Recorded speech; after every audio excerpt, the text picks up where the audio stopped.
सत्ता का खेल तो चलेगा, सरकारें आएंगी जाएंगी, पार्टियां बनेंगी बिगड़ेंगी, मगर ये देश रहना चाहिए, इस देश का लोकतंत्र अमर रहना चाहिए।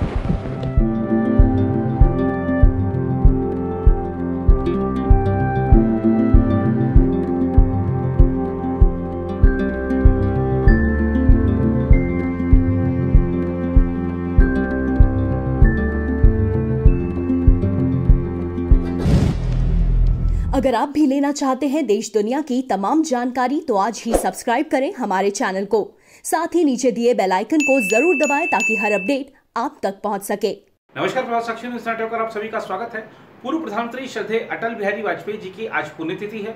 पूरा देश उनको नमन कर रहा है, देश के लिए उनके किए गए योगदान को याद कर रहा है। अटल जी के जीवन को देखें तो ऐसे बहुत सारे पहलू हैं जो कि लोग जानते हैं। अटल जी के जीवन को जितना जानने की कोशिश करेंगे उतना ही नई नई बातें पता चलती हैं। आज हम अटल जी के जीवन के कुछ ऐसे रोचक पहलू आपके समक्ष लेकर आ रहे हैं जो शायद आपने अब तक नहीं सुने होंगे।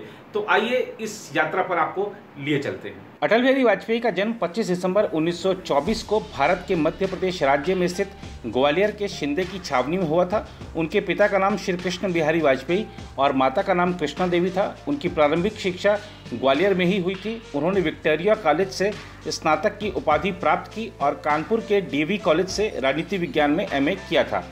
अटल बिहारी वाजपेयी ने लॉ की पढ़ाई अपने पिता के साथ कानपुर के डीएवी कॉलेज से की थी। पिता और पुत्र दोनों ने एक ही कक्षा में लॉ की डिग्री हासिल की और इस दौरान दोनों एक ही साथ हॉस्टल में भी रहे थे। अटल बिहारी वाजपेयी को उनके करीबी दोस्त और रिश्तेदार बाप जी कहकर बुलाते थे। पूर्व प्रधानमंत्री मनमोहन सिंह ने राज्यसभा में एक भाषण के दौरान उन्हें भारतीय राजनीति का भीष्म पितामह कहा था। उन्होंने शादी नहीं की थी परंतु एक लड़की को गोद लिया जिसका नाम नमिता है। अटल जी को मांस मच्छी खाने का बहुत शौक था। वह प्रॉन्स खाने के शौकीन थे।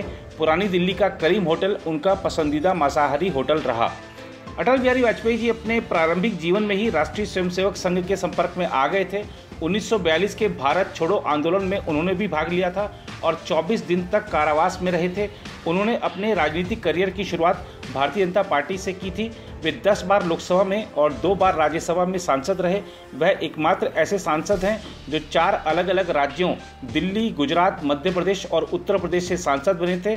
6 अप्रैल 1980 में उनको भारतीय जनता पार्टी के राष्ट्रीय अध्यक्ष के पद पर आसीन किया गया था। उससे पहले वो भारतीय जनसंघ के वरिष्ठ नेता थे।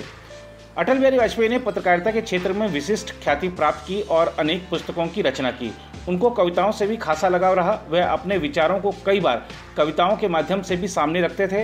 वह एक कुशल वक्ता रहे और उनके बोलने का ढंग भी बिल्कुल अलग रहा। वह 2 मासिक पत्रिकाओं राष्ट्रधर्म और पांचजन्य के संपादक रहे। साथ ही 2 दैनिक समाचार पत्र स्वदेश और वीर अर्जुन के भी संपादक रहे। उनकी कविताओं की बेहतरीन रचना मेरी 51 कविताएं हैं। अटल बिहारी वाजपेयी ने 16 मई 1996 को देश के 10वें प्रधानमंत्री के रूप में शपथ ली थी, किंतु इस बार उनको संख्या बल के आगे त्यागपत्र देना पड़ा था। 19 मार्च 1998 को पुनः अटल जी को देश के प्रधानमंत्री के रूप में शपथ दिलाई गई और फिर 13 अक्टूबर 1999 को अटल जी ने तीसरी बार प्रधानमंत्री के रूप में शपथ ली थी। अटल जी 1977 में जनता पार्टी सरकार में विदेश मंत्री बने थे और संयुक्त राष्ट्र संघ के एक सत्र में उन्होंने हिंदी में अपना भाषण भी दिया था। अटल बिहारी वाजपेयी एक दिग्गज नेता थे और उन्होंने विरोधी दलों के बीच भी एक खास मुकाम हासिल किया था। यहाँ तक कि प्रधानमंत्री पद पर रहते हुए पंडित जवाहरलाल नेहरू ने भविष्यवाणी करते हुए कह दिया था कि एक दिन अटल बिहारी वाजपेयी भारत के प्रधानमंत्री होंगे। जब अटल जी विदेश मंत्री बने थे तो उन्होंने संयुक्त राष्ट्र संघ में हिंदी में भाषण दिया था और ऐसा करने वाले वह देश के प्रथम नेता थे। वर्ष 1971 में जब बांग्लादेश का विभाजन हुआ तो उसमें इंदिरा गांधी के प्रतिनिधित्व में भारत की जो भूमिका रही उससे प्रभावित होकर अटल बिहारी वाजपेयी ने उन्हें साक्षात दुर्गा की उपाधि दी थी। इसमें कोई संदेह नहीं है कि दुनिया को भारत की परमाणु शक्ति का एहसास दिलाने वाले भारत के प्रधानमंत्री अटल बिहारी वाजपेयी ही थे। अनेक अंतर्राष्ट्रीय दबावों के बाद भी उन्होंने पोखरण परमाणु परीक्षण को करवाया और भारत को एक परमाणु शक्ति संपन्न देश बनाया। पूर्व प्रधानमंत्री नरसिम्हा राव अटल बिहारी वाजपेयी को अपना राजनीतिक गुरु मानते थे। पाकिस्तान के साथ मजबूत संबंध बनाने के लिए अटल जी ने 19 फरवरी 1999 को दिल्ली से लाहौर तक सदाए सरहद नाम की एक बस सेवा शुरू की थी, जिसमें उन्होंने भी यात्रा की थी। अटल बिहारी वाजपेयी को कई बार सम्मानित किया जा चुका है। उन्हें 1992 में पद्म विभूषण, 1994 में लोकमान्य तिलक पुरस्कार, श्रेष्ठ सांसद पुरस्कार व गोविंद वल्लभ पंत जैसे पुरस्कारों से नवाजा गया। उनको दिसंबर 2014 में देश के सर्वोच्च सम्मान भारत रत्न से भी नवाजा गया। इनके जीवन से हमारे वर्तमान प्रधानमंत्री नरेंद्र मोदी भी बड़े प्रभावित रहे हैं और अटल जी खुद श्यामा प्रसाद मुखर्जी के प्रशंसक रहे हैं। अटल बिहारी वाजपेयी ने भारत के चारों कोनों को सड़क मार्ग से जोड़ने के लिए सड़क मार्गों के विस्तार हेतु स्वर्णिम चतुर्भुज परियोजना को शुरू किया था। उन्होंने 100 साल पुराने कावेरी जल विवाद को भी सुलझाया था।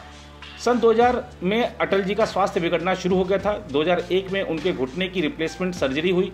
2009 में उन्हें स्ट्रोक आया था, जिसके कारण वह ठीक से बातचीत नहीं कर पाते थे और काफ़ी लंबे समय बीमार रहने के बाद 16 अगस्त 2018 में उनका निधन हो गया।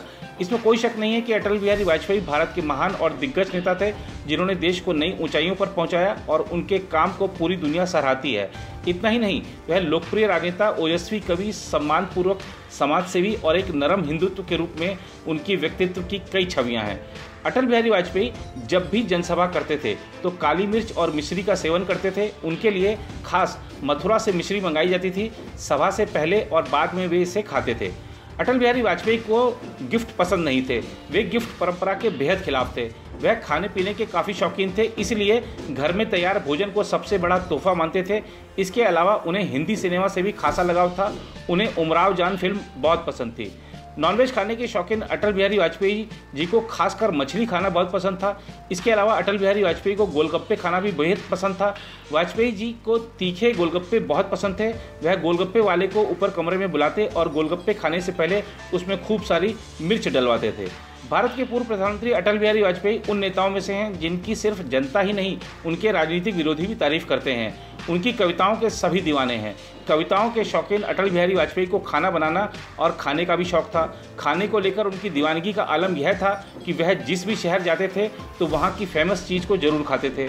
अटल बिहारी वाजपेयी को मिठाई खाना भी बहुत पसंद था और भांग तो उनकी कमजोरी थी। वह अपने लिए स्पेशल उज्जैन से भांग मंगवाया करते थे। जब भी अटल जी ग्वालियर जाते तो बूंदी के लड्डू खाना नहीं भूलते थे।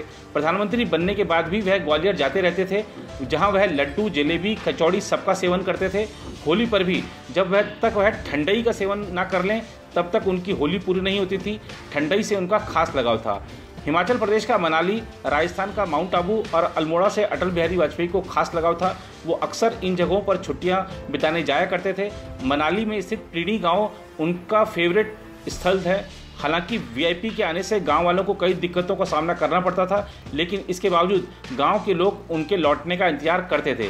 अटल बिहारी वाजपेयी को प्रीणी गांव से इतना लगाव था कि प्रधानमंत्री बनने के बाद लगभग हर साल वह यहाँ छुट्टियों के लिए आए थे। हिमाचल में भले ही सरकार कांग्रेस की हो, लेकिन वह उसका पूरा सपोर्ट करते थे। आपको बता दें कि प्रीणी बहुत खूबसूरत गांव है। यहाँ हर साल बड़ी संख्या में पर्यटक आते हैं। यहाँ trekking, rafting, skiing, horse riding और माउंटेन बाइकिंग कर सकते हैं।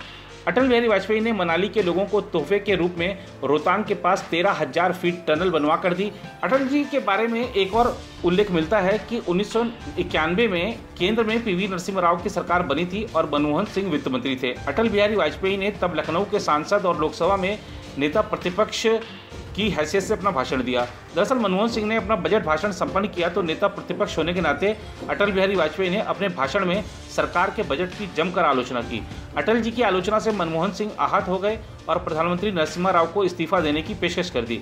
नरसिम्हा राव ने तुरंत ही वाजपेयी जी को फोन कर पूरी कहानी बताई। इसके बाद अटल जी ने मनमोहन सिंह से मुलाकात की और उन्हें समझाया कि उनकी आलोचना राजनीतिक है, इसको व्यक्तिगत नहीं लेना चाहिए।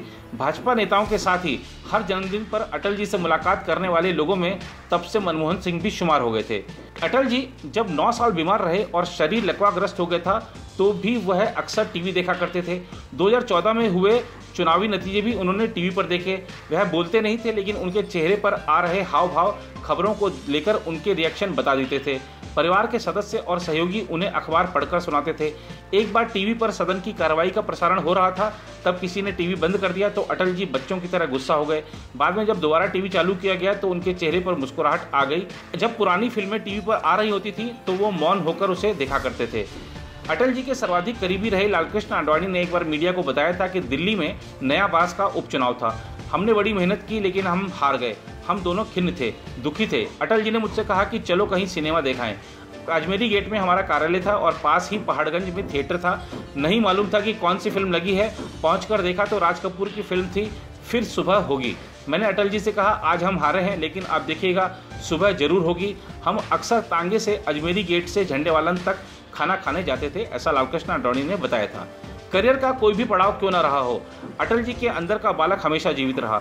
1993 की बात है, अमेरिका दौरे के वक्त फुर्सत के पलों में वे ग्रैंड कैनियन डिज्नीलैंड जा पहुंचे। बाल सुलभ कौतूहल के साथ लाइन में लग गए, टिकट खरीदकर राइड्स का आनंद लिया। उनके व्यक्तित्व का यह पहलू बहुत कम लोग जान पाते हैं। अटल बिहारी वाजपेयी अपनी हाजिर जवाबी से हमेशा सुर्खियों में रहते थे। एक बार जब संसद में इंदिरा गांधी ने चर्चा के दौरान वाजपेयी जी के बारे में कहा कि वो हिटलर की तरह भाषण देते हैं और हाथ लहरा लहरा कर अपनी बात रखते हैं, इसका जवाब देते हुए बाद में अटल जी ने कहा कि इंदिरा जी, हाथ हिलाकर तो सभी भाषण देते हैं, क्या कभी आपने किसी को पैर हिलाकर भाषण देते हुए भी सुना है? इंदिरा गांधी जैसी शख्सियत को ऐसा जवाब देने का साहस सिर्फ अटल जी ही दिखा सकते थे। अटल बिहारी वाजपेयी सही मायनों में पहले गैर कांग्रेसी प्रधानमंत्री थे। 6 अलग अलग सीटों से चुनाव जीतने वाले वे एकमात्र सांसद रहे। देश में गठबंधन सरकार, वो भी 24 दलों की गठबंधन सरकार चलाकर उन्होंने दिखाया कि देश में गठबंधन सरकारें भी स्थायी हो सकती हैं। 1975 में इंदिरा गांधी द्वारा लगाए गए आपातकाल के दौरान उन्हें जेल में डाल दिया गया था, तो जेल में अपने साथ बंद नेताओं के लिए अटल जी खुद ही खाना बनाते थे। एक नहीं, दो नहीं करो 20 समझौते, ये पाकिस्तान से कहा गया है। एक नहीं, दो नहीं करो 20 समझौते, पर स्वतंत्र भारत का मस्तक नहीं झुकेगा। अगणित बलिदानों से अर्जित यह स्वतंत्रता, अगणित बलिदानों से अर्जित यह स्वतंत्रता, शिव स्वेद शोणित से सिंचित यह स्वतंत्रता, त्याग तेज तप बल से रक्षित यह स्वतंत्रता, दुखी मनुजता के हित अर्पित यह स्वतंत्रता। इसे मिटाने की साजिश करने वालों से कह दो, चिनगारी का खेल बुरा होता है। इसे मिटाने की साजिश करने वालों से कह दो, चिनगारी का खेल बुरा होता है। औरों के घर आग लगाने का जो सपना, वह अपने ही घर में सदा खड़ा हो। अपने ही हाथों तुम अपनी कब्र न खोदो,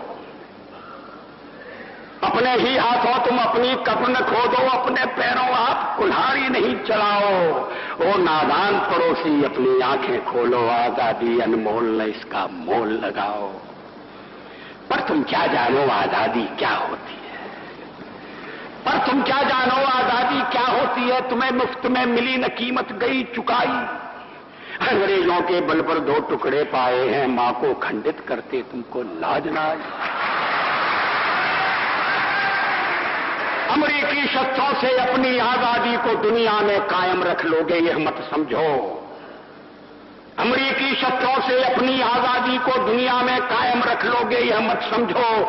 10-20 अरब डॉलर लेकर आने वाली बर्बादी से तुम बच लोगे, यह मत समझो। धमकी जिहाद के नारों से, हथियारों से कश्मीर कभी हथिया लोगे, यह मत समझो। हमलों से, अत्याचारों से, संहारों से भारत का शीश झुका लोगे, यह मत समझो। अमेरिकी शस्त्रों से अपनी आजादी को दुनिया में कायम रख लोगे, ये मत समझो। 10-20 अरब डॉलर लेकर आने वाली बर्बादी से तुम बच लोगे, ये मत समझो। धमकी जिहाद के नारों से, अत्याचारों से, धमकी जिहाद के नारों से, हथियारों से कश्मीर कभी हथिया लोगे, ये मत समझो। हमलों से, अत्याचारों से, संहारों से भारत का शीश झुका लोगे, यह मत समझो। जब तक गंगा की धार, जब तक गंगा की धार सिंधु में ज्वार, अग्नि में जलन, सूर्य में तपन शेष, स्वातंत्र समर की वेदी पर अर्पित होंगे अगणित जीवन यौवन शेष। अमेरिका क्या संसार भले ही हो विरुद्ध, कश्मीर पर भारत का ध्वज नहीं झुकेगा। एक नहीं, दो नहीं,